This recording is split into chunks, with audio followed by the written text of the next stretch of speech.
Salut, ce que vous venez de voir au début de cette vidéo, c'est quelque chose qui pourra aussi vous arriver si vous lancez dans l'élevage de porc. C'est quelque chose qui pourra aussi vous arriver si vous êtes déjà dans l'élevage de porc. Donc, c'est une maladie causée par certains microbes. Donc, je ne vais pas entrer dans les termes techniques, je préfère vous expliquer mieux pour que vous puissiez comprendre ce qui se passe.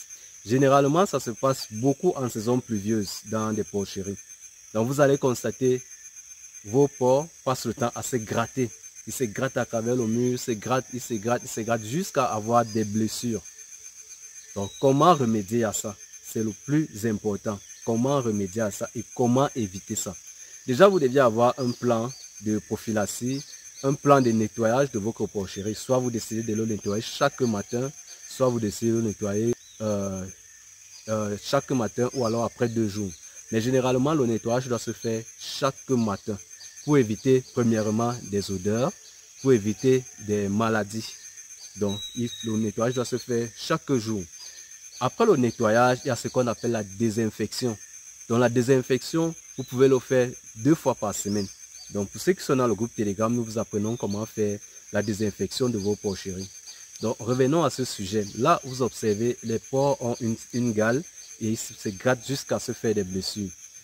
Ça se produit généralement en saison pluvieuse. Et pourquoi en saison pluvieuse? Parce que, surtout dans des porcheries qui sont dans des zones retirées, où il y a la brousse tout autour, un peu comme vous voyez ici dans cette ferme, il y a les champs pas loin, ainsi de suite pas loin, mais la porcherie est autour, au milieu de la brousse, au milieu des champs. Maintenant, quand en saison pluvieuse, quand il y a des parasites qui fuient la pluie parfois, ils reviennent vers les enclos pour s'abriter. Et c'est comme ça qu'ils attaquent les porcs. Parfois aussi, lorsque vous êtes dans un champ où on utilise beaucoup de produits chimiques et la porcherie est à côté, lorsque l'agriculteur pulvérise des produits chimiques, des insecticides pour tuer les insectes, ces insectes-là fuient les champs et se rabattent maintenant vers les champs, vers les poulaillers, vers les animaux, ainsi de suite. Donc, si vous avez des animaux, les poulets, les porcs, les lapins, les canards, les chèvres, donc vous devez toujours utiliser des solutions bio pour les désinfecter le corps. Donc, vous allez voir à la fin de cette vidéo comment je montre comment cet éleveur doit désinfecter sa porcherie pour éviter des attaques pareilles. Quelles sont les conséquences de cette maladie-là? Beaucoup de personnes négligent et se disent, bon, le porc continue à manger normalement, ainsi de suite. Non seulement le porc perd beaucoup en énergie, parce que cette énergie-là, il devait l'utiliser pour mieux assimiler la nourriture qu'il mange. Donc, il devait mieux manger et utiliser cette énergie-là pour prendre assez de poids. Mais là, il perd de l'énergie parce qu'il est en train de se gratter, il se débat, il n'est pas en santé. Et lorsque vous n'êtes pas en santé, même si vous mangez, c'est difficile parfois de prendre le poids qu'il faut, d'avoir la croissance qu'il faut. Donc, c'est un peu ce qui se passe dans certaines porcheries où il y a cette maladie-là. Les porcs continuent à se gratter, les porcs se grattent parce qu'ils ont des puces sur le corps ou alors parce qu'ils ont déjà de la gale, ils ont des blessures. Ça les empêche de prendre le poids. Donc, vous allez constater qu'ils perdent de l'énergie. La façon qu'ils se grattent là, ils sont en train de perdre de l'énergie. Cette énergie-là, ils pouvaient la consacrer pour faire autre chose. Généralement, on dit, lorsque le porc finit de manger et qu'il se couche, c'est à ce moment-là que son organisme, son estomac prend la peine de mieux écraser et de mieux distribuer l'aliment qu'il a mangé dans le corps. Donc, si après avoir mangé, il continue à se gratter, à se gratter, à se gratter, vous allez remarquer même dans ses selles, si vous lui donnez un aliment riche en peut-être maïs, vous allez remarquer même dans ses selles, ce n'est pas bien digéré. Donc, vous allez remarquer que dans sa fiente, l'aliment ressort complètement. Donc, c'est pour cette raison que je souhaitais vous dire, lorsque vous faites dans l'élevage de porc et un plan prophylaxie, il faut savoir désinfecter. Et lorsque vos porcs sont déjà atteints, il faut savoir comment traiter de façon bio ou alors de façon chimique. Il faut traiter pour pouvoir donner la bonne santé à vos porcs pour qu'ils puissent avoir le poids normal, le poids qu'ils doivent avoir. Donc, lorsque vous vous lancez, ce sont des choses que vous deviez faire. Normalement, vous deviez avoir des plans prophylaxie, des plans de nettoyage affichés dans vos porcheries. Et vos porchers doivent suivre ça au jour le jour. Donc, bien nettoyer sa porcherie, bien la désinfecter, faire un programme de désinfection pour pouvoir éviter des cas pareils. Donc, à plus dans la prochaine vidéo. Si vous aussi vous souhaitez vous lancer dans l'élevage de porc et maîtriser toutes les techniques, ou alors être accompagné à travers notre application Telegram, vous pouvez aussi rejoindre notre groupe Telegram. Et si vous avez des questions, vous pouvez me laisser en commentaire. J'essaierai de répondre à vos questions concernant l'élevage de porc, la santé sur les porcs, l'alimentation des porcs. Parce que l'alimentation aussi, c'est un sujet qui bat beaucoup de personnes dans les porcs. Vous allez voir, il y a des personnes qui ont une seule formule alimentaire. C'est ça qui donne au porcelet, c'est ça qui donne au porc en croissance, c'est ça qui donne au porc en engraissement, c'est ça qui donne au porc en finition. Non et non. Même si vos porcs grandissent, vous allez savoir que même si vous donnez cet aliment au porcelet jusqu'à ce qu'il grandisse, vous allez savoir qu'en changeant d'aliment, vous allez voir la croissance aussi sera beaucoup plus rapide. C'est pareil pour une maman qui allait un bébé.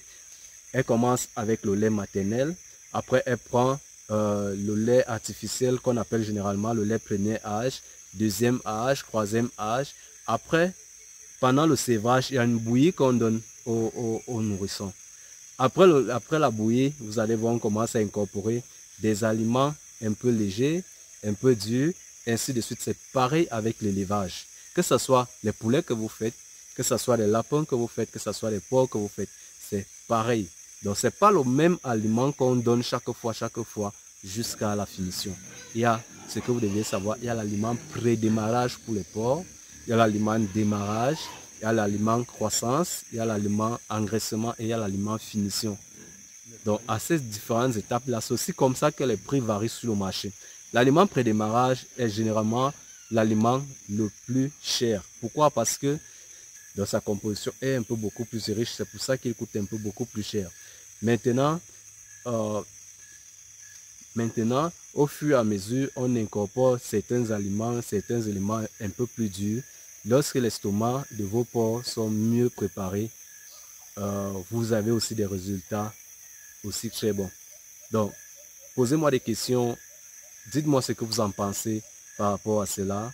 Posez toutes vos questions, je vais vous répondre en commentaire. Et si vous souhaitez aussi rejoindre le groupe Telegram pour avoir des formules alimentaires, pour avoir comment composer des insecticides, pour désinfecter vos porcheries, pour désinfecter même vos porcs. Parce que là, nous montrons comment vous pouvez désinfecter la peau de vos porcs de telle façon que quand ces puces arrivent, quand ces pucerons arrivent, quand ces insectes arrivent dans votre porcherie, ils sont directement repoussés.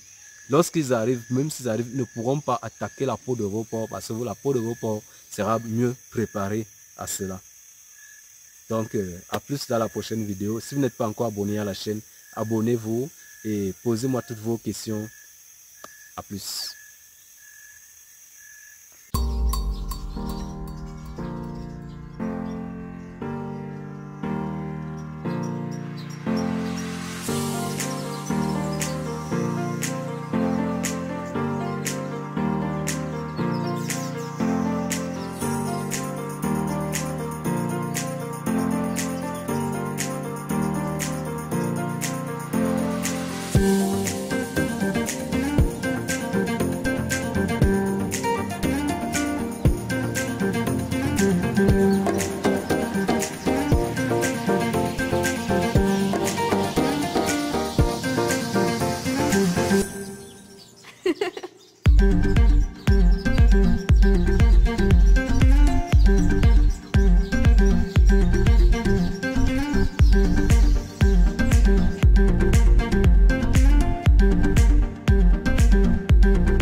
Thank you.